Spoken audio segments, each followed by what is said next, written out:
வணக்கம் மக்களே, நாம இந்த ஆரோக்கியமான பதிவில் 50-60 வயதிற்கு மேற்பட்டிருக்கக்கூடிய நம்மளுடைய தாத்தா பாட்டிகள், அதாவது மூத்த குடிமக்கள் எல்லாருமே ஆரோக்கியமாக இருக்கிறதுக்கு என்னென்ன மாதிரியான ஊட்டச்சத்துக்கள் நிறைந்திருக்கக்கூடிய உணவுகளை அவங்க எடுத்துக்கொள்ளணும் அப்படின்றத பற்றி பார்க்க போகிறோம். ஸோ இந்த பதிவில் குறிப்பாக 50 வயதிற்கு மேலே இருக்கக்கூடிய எடுத்துக்கொள்ள வேண்டிய 9 ஊட்டச்சத்துக்கள், அதாவது எந்த ஊட்டச்சத்துக்களை அதிகமாக சாப்பிடணும் அப்படின்றத பற்றி பார்க்க போகிறோம். அதை பற்றி பார்க்குறதுக்கு முன்னாடி இந்த வீடியோவுக்கு மட்டும் ஒரு லைக் கொடுத்துட்டு இந்த தகவலை உங்களுக்கு தெரிஞ்சவங்களுக்கும் ஷேர் பண்ணிடுங்க. ஏன்னா இது அவங்களுக்கும் பயனுள்ளதாக இருக்கக்கூடிய ஒரு ஆரோக்கியமான பதிவு தான். இது போன்ற அப்டேட்ஸ்கள் நீங்கள் தொடர்ந்து பார்க்குறதுக்கு நம்மளுடைய ஹெல்த் நியூஸ் தமிழ் சேனலை மறக்காமல் சப்ஸ்கிரைப் பண்ணி வச்சுக்கோங்க. பக்கத்தில் இருக்கக்கூடிய பெல் பட்டனையும் கிளிக் பண்ணி ஆல் அப்படின்ற ஆப்ஷனையும் செட் பண்ணி வச்சுக்கிட்டீங்க அப்படின்னா நாங்கள் போடக்கூடிய எல்லா அப்டேட்ஸும் உங்களுக்கு நோட்டிஃபிகேஷன் அடிக்கடி வந்து சேரும். சரி வாங்க மக்களே, இப்போ வீடியோ குறிப்பிடலாம். மெக்னீஷியம் சத்து, இந்த மாதிரி ஊட்டச்சத்து நிறைந்திருக்கக்கூடிய உணவுகள் நம்ம எடுத்துக்கொள்ள வேண்டியது அவசியம். மெக்னீஷியம் நம்மளுடைய உடலுக்கு தேவையான முக்கியமான மினரல். ஏன்னா இந்த முக்கிய ஊட்டச்சத்து தான் நம்மளுடைய உடலை அதிக ஆற்றலாக வைத்திருக்கும். அப்போ பார்த்தீங்கன்னா 50-60 வயதிற்கு மேற்பட்டவர்களுக்கெல்லாம் எனர்ஜி கொஞ்சம் கம்மியாக இருக்கும் இல்லையா? ஸோ அவங்க அப்போ அதிக ஆற்றலோட தங்களை வைத்துக்கிறதுக்கெல்லாம் மெக்னீசியம் சத்துக்கள் இருக்கக்கூடிய உணவுகள் எடுத்துக்கொள்ள வேண்டியது அவசியம். மெக்னீசியம் சத்து எலும்புகளை பலப்படுத்தும், எலும்புகளை வலிமையாக வைத்திருக்கும். வயதாகும் போது ஏற்படக்கூடிய தசை இழப்பை நமக்கு மெக்னீசியம் சத்துக்கள் தடுத்து தசைகளினுடைய செயல்படக்கூடிய திறன், அந்த இயக்கத்தையும் மேம்படுத்துறதுக்கு மெக்னீசியம் சத்து ரொம்ப ரொம்ப அவசியம். ஸோ இப்போ பார்த்தீங்கன்னா நம்ம அந்த உடல் நமக்கு வலிமையாக இருக்கும். எலும்புகள், நரம்புகள், தசைகள் நமக்கு மெக்னீசியம் சத்துக்கள் எடுத்துக்கொள்ளும் போது வலிமையாக இருக்கும். மெக்னீசியம் சத்துக்கள் இருக்கக்கூடிய உணவுகள்லாம் என்னென்ன அப்படின்னு பார்த்தீங்கன்னா, விதைகள் மற்றும் நட்ஸ் தினமும் ஒரு கைப்பிடி அளவு எடுத்துக்கணும். அதே போல் குயினோவா, பழுப்பரிசி, ஓட்ஸ் மற்றும் முழு கோதுமை ரொட்டி போன்ற ஆரோக்கியமான முழு தானியங்கள் எடுத்துக்கொள்ளலாம். கீரை வகைகளில் சுழற்சி அடிப்படையில் வாரத்தில் ஒரு கீரை சாப்பிடணும். ஸோ ஃபார் எக்ஸாம்பிள், இப்போ இந்த வாரம் புதினா கீரை சாப்பிட்டீங்கன்னா அடுத்த வாரம் பொன்னாங்கண்ணி கீரை, அதுக்கடுத்த வாரம் பார்த்தீங்கன்னா முருங்கைக்கீரை, அந்த மாதிரி மாற்றி மாற்றி வாரத்தில் ஒரு தடவை சுழற்சி அடிப்படையில் கீரைகள் எடுத்துக்கொள்ளும் போது மெக்னீசியம் சத்து கிடைக்கும். ஒரு நாளைக்கு ஆண்களுக்கு 420 520 மில்லிகிராம் அளவுக்கு மெக்னீசியம் சத்து வேணும். பெண்களுக்கு 320 420 மில்லிகிராம் அளவுக்கு மெக்னீசியம் சத்து இருக்கக்கூடிய உணவுகள் எடுத்துக்கொள்ள வேண்டியது அவசியம். பொட்டாசியம் சத்து எடுத்துக்கூடிய உணவுகள் எடுத்துக்கொள்ளும் போது ஆரோக்கியமாக 50-60 வயதிற்கு மேற்பட்டவர்கள் இருக்கலாம்.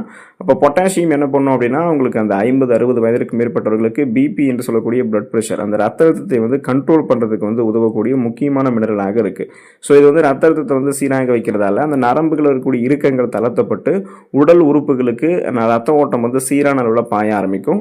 இதனால் இதயத்திற்குமே ரத்த ஓட்டம் சீரான அளவில் கிடைக்கிறதால இதய ஆரோக்கியத்தை மேம்படுத்திக்கலாம். இப்போ ஒருவேளை உங்களுக்கு நரம்புகளில் இறுக்கங்கள் தென்பட்டு பிபி ப்ராப்ளம் இருந்தால் தான் இதயத்துக்கு ரத்த ஓட்டம் போதுமான அளவு கிடைக்காதால மாரடைப்பு, பக்கவாதம், இதய தமனிகளில் வீக்கம் ஏற்படுவது, இதய தசைகள் வலுவிழுந்து போவது போன்ற கடுமையான பக்க விளைவுகள் ஏற்படும். ஸோ அந்த மாதிரி இல்லாமல் பிபி ப்ராப்ளத்தை கண்ட்ரோல் பண்ணிக்கணும் அப்படின்னா பொட்டாசியம் சத்து இருக்கக்கூடிய உணவுகளை எடுத்துக்கிட்டோம்.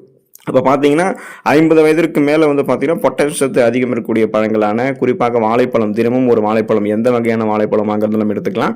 காய்கறிகள் தினமும் உணவுகளை சேர்த்துக்கணும். பருப்பு வகைகளை உணவுகளை சேர்த்துக்கணும். நட்ஸ் வகைகள் உணவுகளை சேர்த்துக்கணும். அதாவது பாதாம் பருப்பு, பிஸ்தா பருப்பு, முந்திரி பருப்பு இதெல்லாம் பார்த்தீங்கன்னா எடுத்துக்கணும். அதே போல் இந்த பூசணி விதைகள், ஆலி விதைகள் இதெல்லாம் அப்பப்போ உணவு பட்டியலில் சேர்த்துக்கொள்ளும்போது பொட்டாசியம் சத்து கிடைக்கும். ஒரு நாளைக்கு தினசரி பார்த்தீங்கன்னா ஆண்களுக்கு பெண்களுக்கு அப்படின்னு கிடையாது, 2800 340 மில்லிகிராம் அளவுக்கு பொட்டாசியம் சத்து அனைவருமே எடுத்துக்கொள்ள வேண்டியது அவசியம். கால்சியம் சத்து இருக்கக்கூடிய உணவுகளை 50-60 வயதுக்கு மேற்பட்டவர்கள் எடுத்துக்கொள்ள வேண்டியது அவசியம். கால்சியம் சத்து எலும்பு ஆரோக்கியத்திற்கு தேவையான ஒரு அடிப்படையான ஊட்டச்சத்து அப்படின்றது நமக்கே தெரியும். ஸோ 40-50 வயதிற்கு மேலே ஆகும்போது இயற்கையாகவே எலும்பு தேய்மானம் நடக்கும். அது தடுக்கவும் முடியாது, தவிர்க்கவும் முடியாது. வயதானவர்களுக்கு வரக்கூடிய ஆஸ்டியோபோரோசிஸ் உள்ளிட்ட பிரச்சனைகளினுடைய அறிகுறிகளை குறைக்கிறதுக்கு கால்சியம் நமக்கு வேணும். ஸோ இப்போ நமக்கு இந்த கால்சியம் சத்தை பெற்றுட்டோம் அப்படின்னா ஆஸ்டியோபோரோசிஸ் மட்டும் கிடையாது, எலும்பு மெலிவு நோய், எலும்புருக்கி, மூட்டு வலி, முடக்குவாதம், எலும்பு மஜ்ஜைகளில் ஏற்படக்கூடிய பிரச்சனை போன்ற எந்த பிரச்சனையுமே நமக்கு இருக்காது. வலுவான எலும்பு அமைப்பை நம்ம பெற முடியும். அப்போது இந்த கால்சியம் சத்தை பார்த்தீங்கன்னா பால் மற்றும் பால் பொருட்கள் எடுத்துக்கலாம். அதே போல் செறிவூட்டப்பட்ட தாவர அடிப்படையிலான பால் பொருட்கள் எடுத்துக்கலாம்.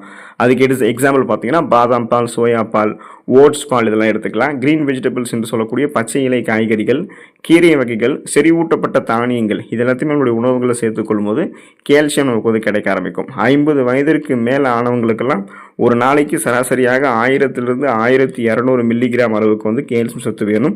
ஸோ அந்த அளவுகளை எடுத்துக்கிட்டிங்க அப்படின்னா உடலை அந்த வயதிலுமே ஆரோக்கியமாக பராமரித்துக் கொள்ளலாம், வலுவாக இருக்கலாம். விட்டமின் டி சத்து நிறைந்திருக்கக்கூடிய உணவுகளை 50-60 வயதிற்கு மேற்பட்டவர்கள் எடுத்துக்கொள்ள வேண்டியது அவசியம். விட்டமின் டி சத்து எதுக்குன்னு கேட்டிங்கன்னா, இந்த சத்து தான் கால்சியம் மற்றும் இதர விட்டமின் சத்துக்களை உறிஞ்சி நம்மளுடைய உடலையும் எலும்புகளையும் வலுப்படுத்தும். அப்போது பார்த்தீங்கன்னா சிறியவர்கள் முதல் பெரியவர்கள் வரையிலும் எலும்புகளினுடைய வலிமைக்கும் ஆரோக்கியத்திற்கும் இந்த விட்டமின் டி சத்து ரொம்ப ரொம்ப அவசியம்.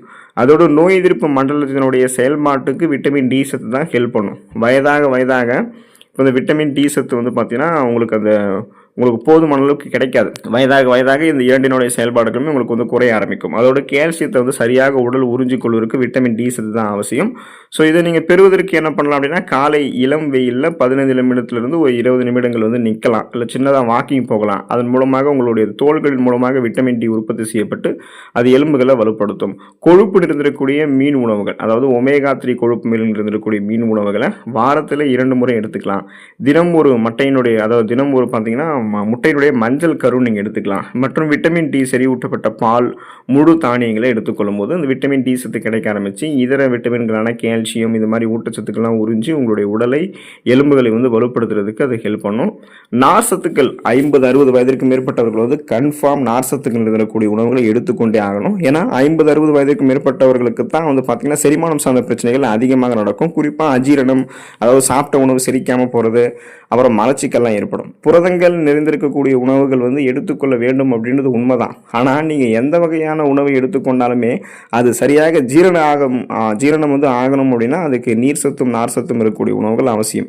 குறிப்பாக வயதாகும் போது நார் சத்து பற்றாக்குறையில் நிறைய பிரச்சனை ஏற்படும் இல்லையா? ஸோ அப்போ நம்ம உண்ணக்கூடிய உணவு வந்து சரியாக ஜீரணம் அடைந்தால் தான் மெட்டபாலிசம் வந்து சீராகும், நம்மளுடைய பிளட்டில் இருக்கக்கூடிய சுகருடைய அளவு வந்து கண்ட்ரோல் ஆகும், மலச்சிக்கல் உள்ளிட்ட பிரச்சனைகள்லாம் ஏற்படாமல் தடுக்க முடியும். இப்போ அந்த நார் சத்துக்கள் இருந்திருக்கக்கூடிய ஃபுட்ஸ் எல்லாம் எதுன்னு பார்த்தீங்கன்னா, பொதுவாக ஸ்டார்ச் நிறைந்திருக்கக்கூடிய கிழங்கு வகைகளில் தவிர்த்துட்டு எல்லா வகையான காய்கறிகள், பழங்கள், முழு தானியங்களுமே வந்து பார்த்தீங்கன்னா நார் சத்து இருக்கும். அப்போ பார்த்தீங்கன்னா அந்த மாவுச்சத்து இருக்கக்கூடிய கிழங்கு வகைகள்லாம் தவிர்த்துட்டு நார் சத்து இருக்கக்கூடிய உணவுகளை எடுத்துக்கொள்ளுங்க. ஒரு நாளைக்கு போதுமான அளவுக்கு நீர் வந்து குடிங்க. தண்ணீர் போதுமான அளவுக்கு குடிக்க வேண்டியது அவசியம். ஒரு நாளைக்கு சராசரியாக 50 வயதிற்கு மேலே இருக்கிறவங்கலாம் வந்து பார்த்தீங்கன்னா 25லேருந்து 30 கிராம் அளவுக்கு நார் சத்து குறைந்தபட்சமாக எடுத்துக்கொள்ள வேண்டியது மிக மிக முக்கியமாக இருக்குது. அதுக்கடுத்து புரதங்கள் நிறைந்திருக்கக்கூடிய அந்த ஊட்டச்சத்துக்கள் நிறைந்திருக்கக்கூடிய உணவுகளை வந்து 50-60 வயதிற்கு மேற்பட்டவர்கள் வந்து எடுத்துக்கொள்ள வேண்டியது அவசியம். இப்போ பார்த்தீங்கன்னா வயதாகும் போது உடலில் வந்து மெட்டபாலிசம் வந்து குறையும். அதனால் தசை இழப்பும் அதிகமாக ஏற்படும். இதனால் தசை வலிமை இல்லாமல் போகும். தசைகளினுடைய திசுக்களை வலிமையாக்க வேண்டியதற்கு நம்ம புரோட்டீன் இருக்கக்கூடிய ஃபுட்ஸ் எல்லாம் எடுத்துக்கணும். மெட்டபாலிசத்தை சீர் செஞ்சு அதிகமாக தசை இழப்பு ஏற்படாமல் தடுக்கிறதுக்கு புரோட்டீன் இருக்கக்கூடிய ஃபுட்ஸ் வந்து நம்ம அதிகமாகவே சேர்த்துக்கொள்ளலாம். இப்போ இந்த புரதங்கள் வந்து சைவத்திலையும் கிடைக்கும், அசைவத்திலையும் கிடைக்கும். இப்போ பார்த்தீங்கன்னா மீன், முட்டை, சிக்கன், பீன்ஸ் வகைகள், நட்ஸ் வகைகள் இது மாதிரிலாம் நீங்கள் எடுத்துக்கலாம். பால் மற்றும் பால் பொருட்கள், பன்னீர், டோஃபு, சோயா ஆகியவற்றிலுமே இந்த ப்ரோட்டீன்ஸ் வந்து இருக்குது. ஸோ சைவம், அசைவம் ரெண்டுத்துலையுமே இந்த உணவுகள் இருக்குது. சுழற்சி அடிப்படையில் இந்த உணவுகளை நீங்கள் சேர்த்துக்கொள்ளும் போது புரதம் உங்களுக்கு கிடைக்கும். எந்த அளவுகளில் புரதம் எடுத்துக்கணும்னு பார்த்தீங்கன்னா நல்லா கவனிக்கணும். நீங்கள் உங்களுடைய உடல் எடை எந்த அளவுக்கு இருக்கோ உங்களுடைய உடல் எடையில் 1 கிலோவுக்கு குறைந்தபட்சம் 1 கிராம் அப்படின்ற அந்த பர்சன்டேஜில் வந்து பார்த்தீங்கன்னா நீங்கள் புரதங்களை எடுத்துக்கணும். 1 கிலோவுக்கு 1 கிராம் அப்படின்ற அந்த அளவுகளை நீங்கள் எடுத்துக்கணும். அப்போ இப்போ உங்களுடைய வெயிட் லாஸ் வந்து உங்களுடைய வெயிட் வந்து இப்போ ஒரு 80 கிலோ இருக்குது அப்படின்னா, ஸோ அதில் வந்து பார்த்தீங்கன்னா நீங்கள் அதுக்கேற்ற மாதிரி குறைந்தபட்சம் 1 கிராம் எடுத்துக்கணும். அப்போ 80 கிராம் ப்ரோட்டீன் வந்து நீங்கள் எடுத்துக்கொள்ள வேண்டியது அவசியமாக இருக்குது. ஸோ இந்த அளவுக்கு நீங்கள் எடுத்துக்கிட்டீங்க அப்படின்னா தான் பார்த்தீங்கன்னா உங்களுடைய உடல் வந்து ஆரோக்கியமாக இருக்கும், ஊட்டச்சத்து பற்றாக்குறை நிவர்த்தி செய்யப்படும். மேலும் இந்த உணவுகளோட ஒமேகா 3 கொழுப்பு அமிலங்கள், விட்டமின் B12 எடுத்துக்கிறது, விட்டமின் இ சத்துக்கள் இருக்கக்கூடிய உணவுகள்லாம் எடுத்துக்கொள்ளும் போது நோய் எதிர்ப்பு சக்தி திறன்லாம் அதிகப்படுத்தப்பட்டு அந்த குறிப்பிட்ட 50-60 வயதிலையுமே நீங்கள் ஆரோக்கியமாக இருக்கலாம். எந்த நோயுமே அட்டாக் ஆகாமல் இருக்கிறதுக்காக இந்த ஊட்டச்சத்துக்கள் இருக்கக்கூடிய உணவுகள் எடுத்துக்கொள்ள வேண்டியது அவசியமாக இருக்குது. இந்த உணவுகள் எடுத்துக்கொண்டு நலமோடு வாழுங்க. அடுத்த ஆரோக்கியமான பதிவில் மறக்காமல் சந்திப்போம். நன்றி மக்களே.